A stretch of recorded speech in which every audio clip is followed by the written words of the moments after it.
और ये सेना वेना सब नकली है, याद रखना। हिटलर ने भी बनाई थी एक ट्रूपर। हिटलर अपने समय पर एक फौज रखता था, अपने कार्यकर्ताओं को पुलिस की वर्दी पहना देता था, फौज की वर्दी पहनाता था, फिर अपने विरोधी लोगों को पिटवाता था। उसका नाम था ट्रूपर्स, कहा करते थे उसे।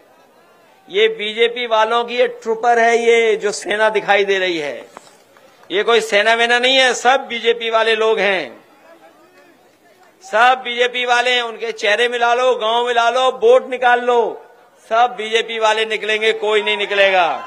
जहां ये इतिहास है वहीं ये भी है कि बहुजन समाज पार्टी के संस्थापक को अगर लोकसभा में किसी ने पहुंचाया था तो यहीं के मतदाता खड़े हुए ने, उन्होंने लोकसभा में पहुंचाने का काम किया था। वो जीत नहीं पा रहे थे कहीं से, वो नहीं जीत पा रहे थे कहीं। वो राजनीतिक परिस्थितियां कैसी थी, हालांकि हमारे पूर्व सांसद आदरणीय राम सिंह साकी जी बैठे हैं, इनके सामने नहीं कहना चाहिए, लेकिन ये बात इतिहास में दर्ज है कि उस समय पर संस्थापक जी को, काशीराम जी को अगर जिताने का काम किसी ने किया था तो नेताजी और समाजवादी लोगों ने लोकसभा में पहुंचाया था।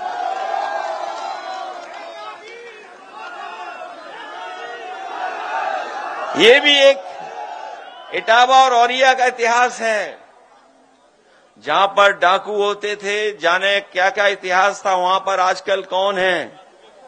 आजकल आवाज बब्बर शेरों की आती है। ये लाइन सफारी जो बनी है देश की पहली है, पहली लाइन सफारी है जहां पर शेर पैदा हो रहे हैं,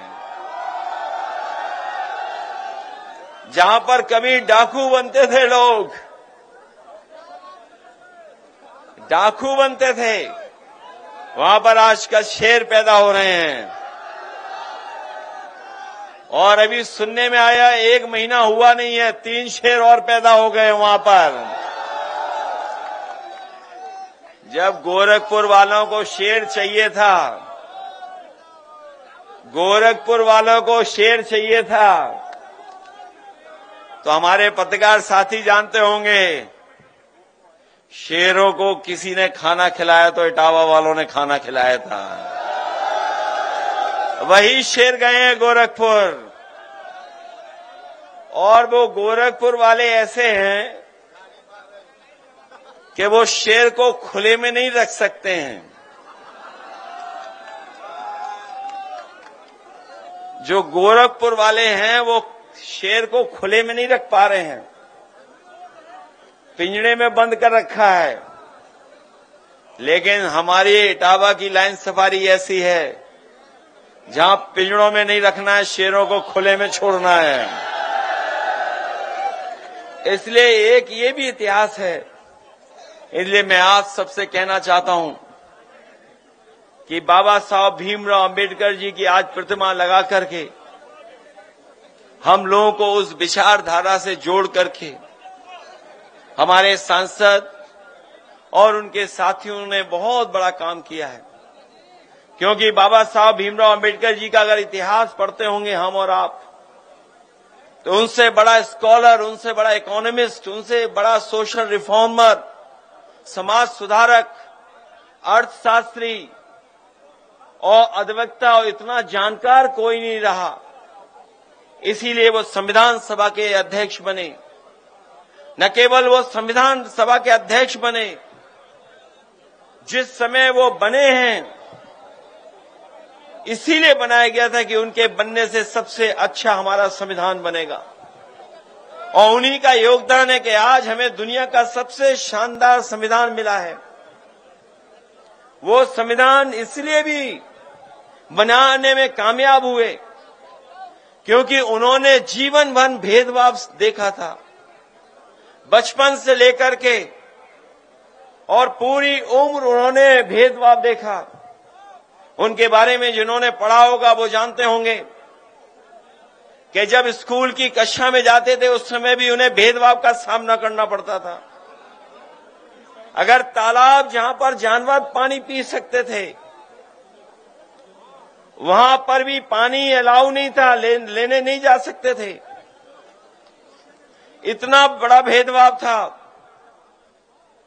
और पढ़ाई से लेकर के समाज में और जगह भी उन्हें हर तरह का भेदभाव का सामना करना पड़ा। वो जो हजारों साल पुरानी बुराई जो हमारे समाज में है, याद रखना साथियों, आज भी खत्म नहीं हुई है। और इसलिए खत्म नहीं हुई है क्योंकि बुराई को बढ़ाने वाले लोग आज भी समाज में हैं। आपने देखा कि अगर कोई मंदिर चला गया तो मंदिर में जाने की आपको इजाजत नहीं थी। बहुत सारे मंदिरों में कोई घुस नहीं सकता था, और अगर घुस जाता था तो उसे सजा मिलती थी।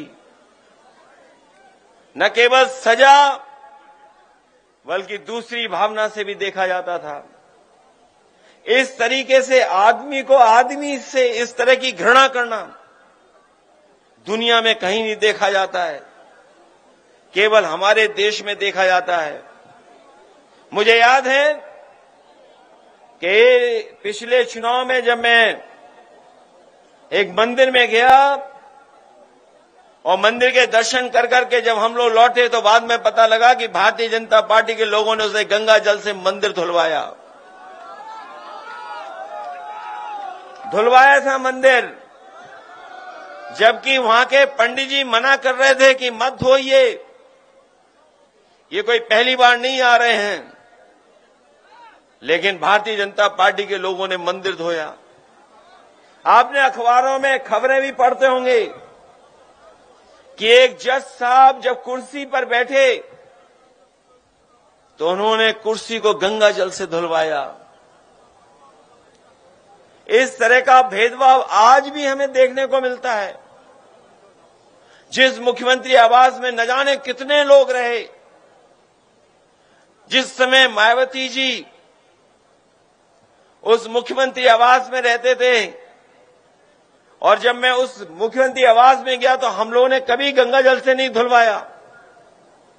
लेकिन जब यही उत्तर प्रदेश के मुख्यमंत्री जो अपने आप स्टैम्प लगा करके योगी बन गए हैं, वो जब मुख्यमंत्री आवास में गए तो गंगा जल से मुख्यमंत्री आवास धुलाया गया था। ये भेदभाव आज भी है। मैं सोच सकता हूं, कल्पना कर सकता हूं कि अगर हम लोगों के साथ ऐसा व्यवहार हो सकता है तो और हमारे जितने बहुजन समाज के लोग हैं उनके साथ न जाने कैसा कैसा व्यवहार होता होगा। और वो हमें देखने को मिल रहा है। हमारा आरक्षण छीना जा रहा है, हम लोगों को कहीं आगे बढ़ने का मौका नहीं दिया जा रहा है। सरकारी स्कूल बंद किए जा रहे हैं, संस्थाओं में अपने लोग बैठा करके अपने लोगों का अपॉइंटमेंट किया जा रहा है। तो इस तरह का भेदभाव चल रहा है। और किसने किया था ये भेदभाव? कोई एक मन्नू महाराज आए थे, वही सब गड़बड़ कर गए। कोई मन्नू महाराज आए थे, उन्हीं ने सब गड़बड़ कर दिया। अगर कोई हमें और आपको सम्मान दिलाता है तो ये बाबा साहब भीमराव अम्बेडकर जी का संविधान हमें सम्मान दिलाता है।